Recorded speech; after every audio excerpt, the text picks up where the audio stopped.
Welcome back to the news at 10. The candidate of Fresh Democratic Party, Reverend Okotie, is calling for an interim government, which he christened Government of National Reconciliation and Reconstruction. Reverend Okotie reiterated his desire to be considered for that reconciliatory role when some bishops paid him a courtesy visit in Lagos. He goes on to call on other patriotic Nigerians to embrace the proposed paradigm shift. It does appear the Okotie letter currently in circulation is gathering momentum. The content is a compendium of how Nigeria must travel towards 2019 and his proposal to lead that shift. These bishops seem to share those sentiments, necessitating their visit. We just came together now to confirm what God has been saying over the years. So it's actually a confirmation. And the way God is going to move in this country is not the way we have been used to. The Nigeria's political history and news about town make up part of Reverend Okotie's worries, prompting his requests. For us to fix Nigeria, we must have an interim government that is not partisan in philosophy or in ideology, but has an ad hoc responsibility to fix our nation. There's no government that can fix Nigeria when it comes to restructuring. It's not possible. A subsisting government would not decimate its power base so that it can restructure a nation that it has suzerainty over. It's not going to happen. So no matter what anybody is telling you that they're going to restructure and they're going to do that, that in itself is a complete fallacy. It's not possible because of partisan consideration and all the sentiments that accrue therefrom or thereto.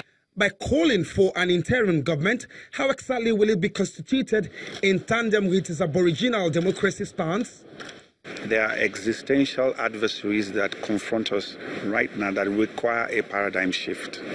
And that is why I've made the clarion call to all of those people who are patriots within the political parties to consider me as a consensus remedial facilitator, to set up an interim government to fix Nigeria first before anything else. Because no extant government, no subsisting government can fix Nigeria. It is absolutely impossible. And that is why I'm saying that the Okotie option is the third option and truly the only option. After a season of hibernation, the Fresh Democratic candidate is quite optimistic that all political parties and the voting population will give a thought to his concept of a new Nigeria. Nigeria is set to break the Guinness World Record for the longest hand wash relay with the participation of several schools in the nation's capital, thanks to Reckitt Benckiser, makers of Nat'l. The event is in commemoration of the Global Hand Washing Day and saw the commissioning of a new hand washing site at the local Education Authority Primary School in Abuja. The Ministry of Health and the Minister of Women Affairs used the opportunity to speak on the impact of hand washing with soap on public health. Global Hand Washing Day holds every 15th of October and is a campaign to mobilize people around the world to improve their hand washing habits in a bid to reduce the spread of infectious diseases. The theme for this year is tagged Clean Hand, a recipe for health. And this theme is very apt and underscores the fact that germ-free hands has a direct link with reduction in transmission of diseases, especially among the vulnerable groups. Reckitt Benckiser, makers of Nat'l products, are trying to get 3,000 children to teach Nigerians the importance of washing their hands with soap.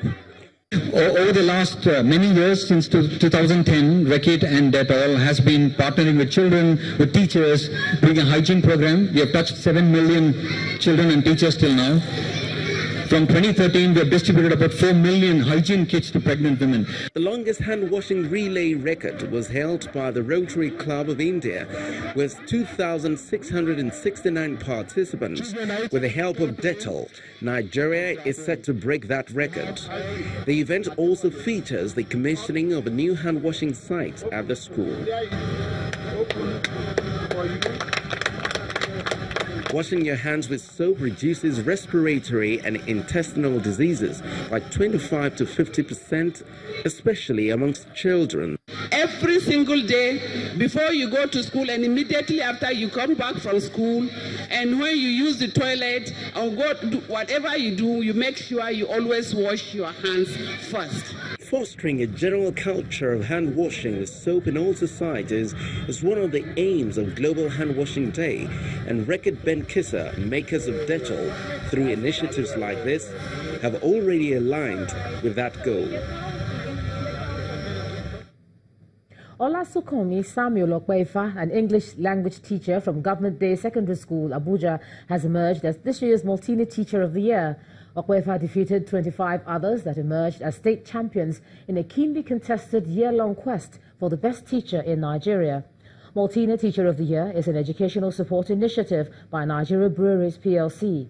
The winner got prize money of 1.5 million naira, among other awards.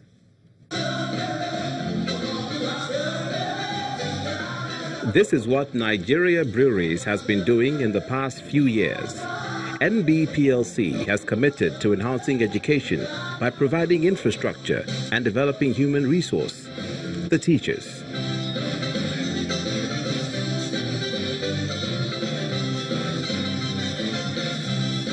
Perhaps the teacher will no longer wait to get to heaven before receiving rewards, following the yearly ceremony like this by NBPLC to reward outstanding teachers. The teachers must meet certain criteria as stipulated by the organizers. This is the first time, if I'm not mistaken, that we have had submissions from the 36 states in Nigeria, and including the capital territory in Abuja. So all the states have participated, which is very encouraging, because when you do these kind of initiatives, what you want is that it promotes teachers and schools to raise the level to participate. And what we see, it is happening. There's more incorporations, and we're very happy about that. From Imo State, 26 champions emerged from the over 400 entries. They cart home a cash prize of 500,000 naira each. The winner is Samuel. Congratulations, ladies and gentlemen. This year's winner goes home with 1 million naira for 5 years. His initial 500,000 as a state champion and a block of 6 classrooms for his home school. Wow, you can see how I managed to control myself on this stage. It's a dream come true, because when I chose this job, back then, I can't even remember the year when I was in primary 3. My father told me that it's a poor job. But I told him that by the time it will be our turn, our generation, things will have been better. As long as we remain committed to winning with Nigeria, we see education as a platform. And you cannot talk of education without the teacher. Teacher is very important in the educational value chain. The Multina Teacher of the Year Award in its 3rd year is in collaboration with Felix Ohiwere Education Trust Fund.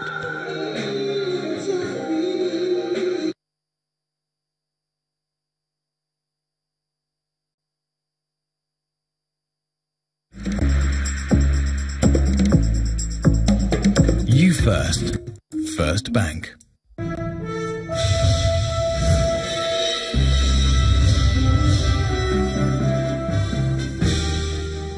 Welcome to Business News. We begin with Nigeria's new Eurobond of $2.8 billion planned for the 4th quarter of this year. It may yield between 8 to 9%, and that's according to the chief dealer of Access Bank, Mrs. Buki Arebeshola, while she was speaking to us today. The debt market dealer says that her forecast of higher yields on the new Eurobond is based on higher U.S. interest rate regime and a stronger yield on U.S. 10-year bond, currently trading around 3%. Nigeria has floated billions of Eurobonds at the global debt capital market, around 7% over the past 2 years, which of course the government now considers acceptable. The government is looking to plug budget 2018 deficit and support spendings in the current year with a new Eurobond debt offer. It's unfortunately red today at the equities market. The total volume of shares exchanged by investors hit a multi-year low at the close of business. Tosin Additional has the details.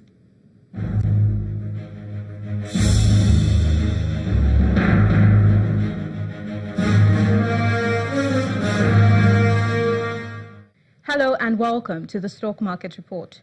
Monday's session at the Nigerian Stock Exchange begins the third trading week of October with renewed profit-taking, following a 13 basis points drop in the main index. This comes amid a mixed sectoral performance where significant sell-off hit industrial and consumer goods components, while bargain hunting lifted their banking, insurance and oil and gas sector counterparts. The 16 billion naira drop in the market's total value is attributed to price load shed from 17 equities, led by a 10% decline from Fitson Healthcare against gains recorded by 16 advances, led by AXA Mansard. With political uncertainty still on the mind, investors cautiously traded a total of 91.4 million shares for over 960 million naira in 2,529 transactions, while the shares of UBA, FCMB and Fidelity Bank are the top three contributors to the volume. That's the Stock Market Report. I am Tosi Additional.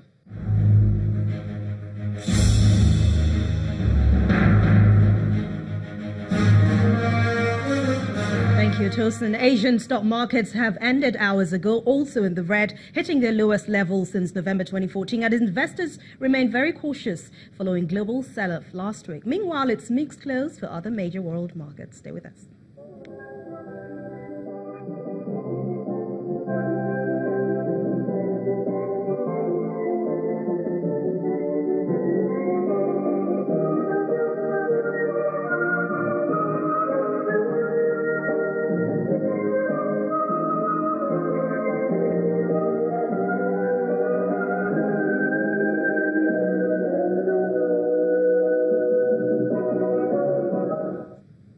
With those numbers, we end business news for tonight. Thank you for watching. I'm Anne Nwawodo. It's back to you, Joma.